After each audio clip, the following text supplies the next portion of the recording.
Так, і зараз ми заходимо вже в лабораторію масспектрометричного аналізу. Знову наш шеф тут, мастер-шеф. І зараз він нам буде розповідати про основні девайси, які він тут застосовує, використовує. Yeah, so the first device you see when you enter this room is this. This is UPS. So a must-have thing when you have a mass spectrometer. These are really expensive devices that rely on constant power supply. If you have a power cut, it could really kill your mass spec that costs $1 million.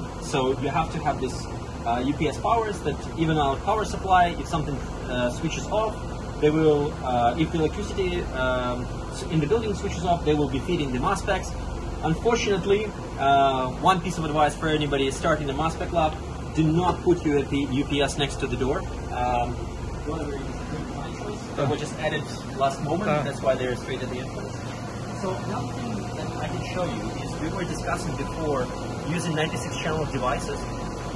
Obviously, they are for these steps where you already have all your samples at the same volume and you treat them in the same way.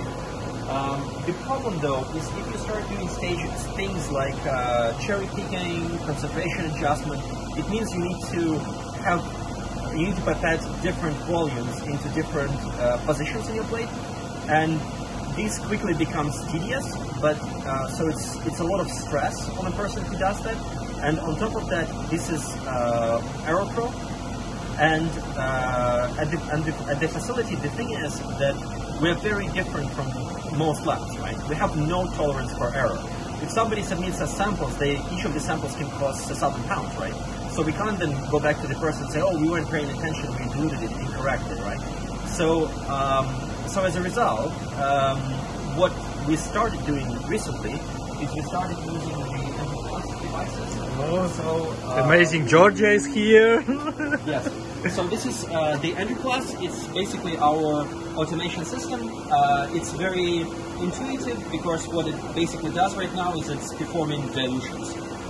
It's literally a hand that grabs a Bluetooth pipette and it dispenses different volumes here. So it's now performing a dilution. It's taking different volume from the sample plate and then topping it up with different volume for the buffer, for different to make the concentration identical at the end. It's a fantastic device.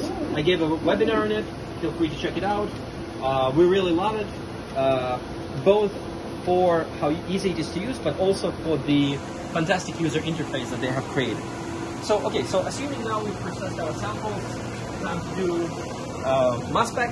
So for those of you who don't know, mass spec is a type of a detector, and in the vast majority of cases, we first take your mixture. It could be proteins, it could be proteins that just could be peptides, it could be metabolites, and you don't just put it all in mass spec. What you do is you separate them somehow, and you separate them by a process of chromatography typically.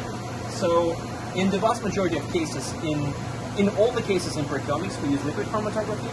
In the vast majority of cases in metabolomics, we use liquid chromatography, but we also have one device that is gas chromatography system. So this is our gas chromatography single quadrupole instrument. It's a fantastic device. It measures a particular subset of metabolites very, very well. So so if you want to measure things like sugars or organic acids, like things of parts of the TCA or parts of the glycolysis, this is the way to go. It works fantastically, provides fantastically clean data. Pavel, what is this on the top here? Yeah, so it's very funny arm on the top. So the thing about gas chromatography, right, is that it happens in gas. It literally is when you take your metabolites, you evaporate them, and then you separate them on a column where you introduce a gradient of temperature, but the separation is in gas phase, and the mobile phase in gas chromatography is actually helium.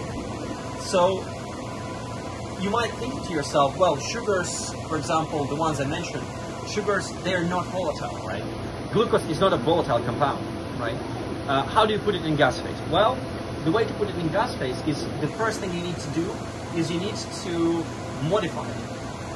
For example, one of the ways to modify it is to exchange hydrogens into silanol groups, and this is what this device is for. So it does this process automatically, and the way it does this process is quite interesting because it's a two-stage modification process, and then you want to inject right after modification, right after you've modified your compounds, right after you deratize them. The thing though is that what you will find is because these reactions they tend to not proceed to completion, so and obviously you could sort of either deratize everything together and then hope that the deratization process doesn't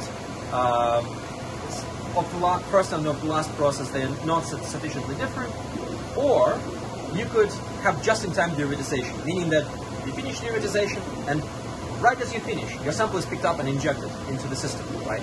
That requires coordination between the deratization system and the mass spectrometer, and this is all sort of done or orchestrated by software.